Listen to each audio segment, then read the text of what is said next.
Let's start with the ones that made a great living and slowly work our way towards the ones that became multi-millionaires. Number 6. The three-legged man. Frank Lentini was born in 1889 in Sicily to parents that were so ashamed of his appearance that they outright refused to raise him. You see, Frank was born with a rare condition known as parasitic twinning, which is when a twin absorbs their sibling's powers in the womb. But in this case, the move backfired and gave him 3 legs and 4 feet. By the age of 5, Frank, who hated his appearance, was placed in a special group home with other disabled children. There, Frank met children with some of the most horrific disabilities imaginable. But one thing stood out to him, something that would forever change his life. He never once heard the children complain about their disabilities, and from that moment on, he swore to do the same. By the young age of 8, Frank was taken to the US and placed in a sideshow as a performer. Frank spent the next 40 years working at the biggest sideshows in the country, from Ringling Brothers Circus to Barnum and Bailey and Buffalo Bill's Wild West show, becoming one of the most famous and sought-after performers of his time. At his peak, he earned around $500 per week, or around $15,000 in today's money. People raved about his hilarious personality, as he treated his act more like stand-up comedy. He cracked jokes like how he was the only man on the planet who never needed a chair,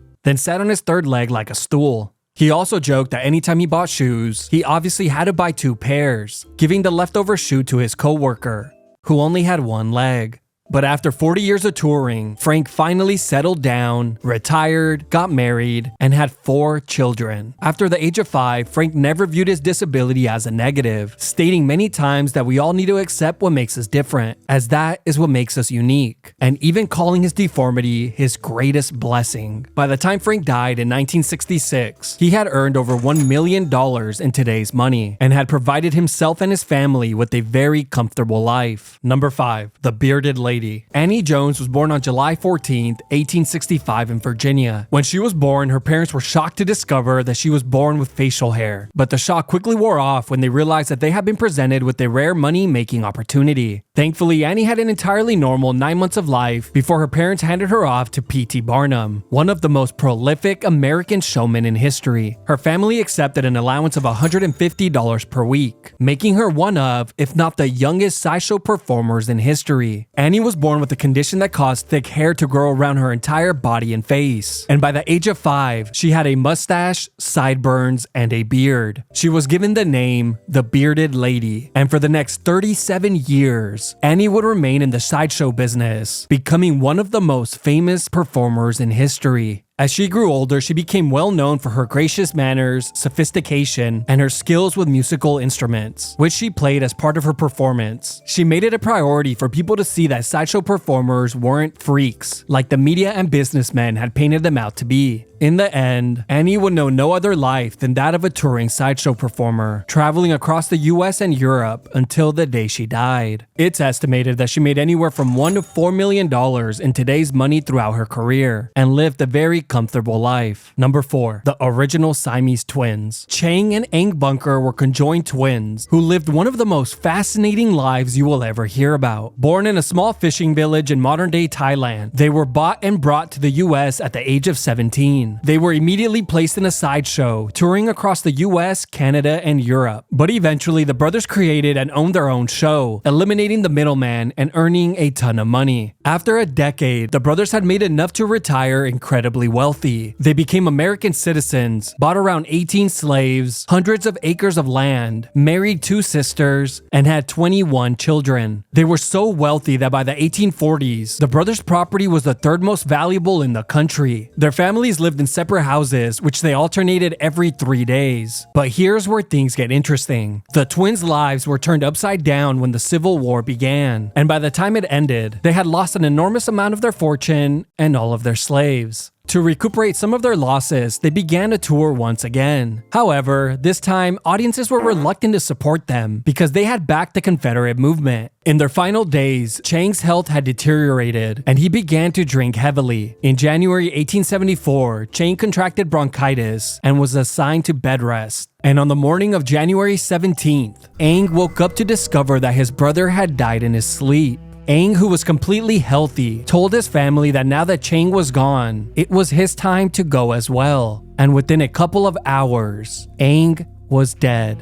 Some say that he died from a lack of blood circulation, while others say he died from shock or fright from seeing his dead twin. The craziest part is, if the twins had been born today, surgeons could have easily separated them. In the end, the brothers went from living in poverty to living among the elite as incredibly wealthy men, earning over $4 million and amassing a net worth of over $1.8 million in today's money. Number 3. The Four-Legged Girl. Myrtle Corbin was born on May 12, 1868 in Tennessee. She was born with 2 pelvises and 4 legs due to a rare form of conjoined twinning. Myrtle's mother began showcasing her daughter by the age of 1, claiming that the money would be used to help fund her education. But by the age of 12, she was placed in a sideshow as a performer under the name The Four-Legged Girl, and very quickly became a star, attracting long lines of people eager to meet and see her. She became so popular that many other sideshows falsely claimed to have four-legged girls as well, only for audiences to discover that they were complete scams. Myrtle's popularity skyrocketed further when she joined P.T. Barnum and later Ringling Brothers, earning $450 per week, or around $14,000 in today's money. She continued performing for roughly 12 years, earning around $4 to $5 million in today's value. Myrtle eventually got married, had 5 children, and retired to live a comfortable and quiet life in Texas with her family, until the day she died. She was later buried, and her casket was completely encased in concrete. Several family members stood over the drying concrete until it was fully set, to prevent grave robbers from stealing her corpse, since multiple showmen had offered large sums of money for her remains. Number 2. Zip the Pinhead. One of the most famous and misunderstood sideshow performers in history has to be William Henry Johnson, known to the world as Zip the Pinhead. William was born in New Jersey sometime around 1842 to a very poor African-American family. He was one of 6 children born to parents who were former slaves. He was born with a rare condition that caused him to have a small tapered head, while the rest of his body grew to normal size. William lived with his family in extreme poverty until the age of 18, when P.T. Barnum discovered him and recruited him into his sideshow, known as the greatest show on earth. William was paid $100 a week, but was definitely exploited. He was made to dress in strange outfits, given haircuts to emphasize the shape of his head, and was advertised under headlines like, "What is it?" and "The Missing Link." Then there was his act. He was placed inside a cage where he would violently shake the metal bars and screech at people as they walked by, with the showman describing him as a wild man who only ate raw meat, nuts, and fruits. Surprisingly, he quickly became one of the most famous and popular sideshow performers in history. It wouldn't be until years later that he finally grew tired of being portrayed as a wild animal and only agreed to perform as himself, standing proudly amongst his fellow performers, a choice he stayed true to for the rest of his career. Outside of the sideshow, William was nothing like the character he portrayed in his act. He was described as intelligent, kind, generous, and well-mannered. On one occasion, he even made the news when he dove into the ocean and saved a young girl from drowning. It's estimated that in his 67-year career, he entertained over 100 million people and earned somewhere between $5 to $7 million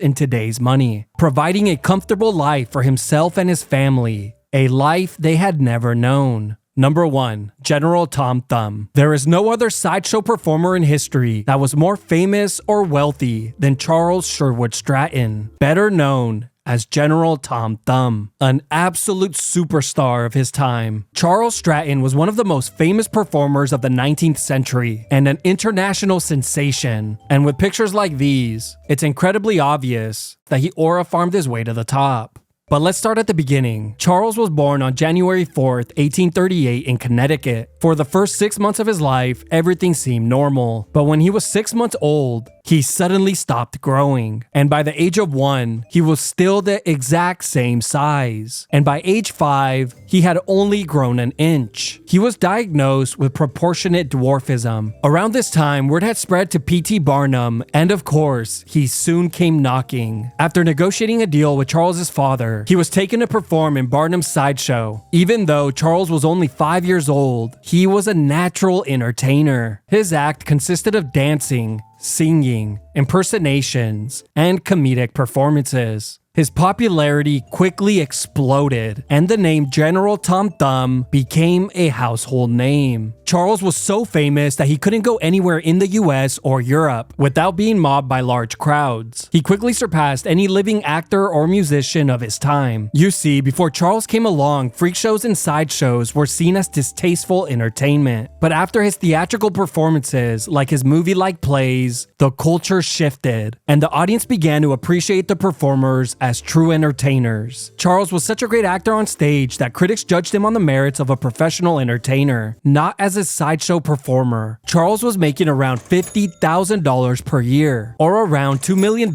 in today's money, making him one of, if not the highest paid celebrities of his time. His career spanned over 40 years, in which he made over $20 million in today's money. In 1863, Charles's wedding hosted 10,000 guests and became front-page news, eclipsing all articles covering the Civil War for days. In the end, Charles owned many fine homes, including one in the most prestigious neighborhood in New York, a steam yacht, elegant clothing, and several businesses. But on July 15, 1883, at the age of 45, Charles Stratton unexpectedly died of a stroke. News of his untimely death quickly spread across the world, and a few days later, over 20,000 people showed up to his funeral to pay their final respects to a man who entertained millions across the globe. P.T. Barnum, the man who had taken him under his wing at the age of 5, personally paid for his larger-than-life tombstone, representing the impact and legacy he had left behind.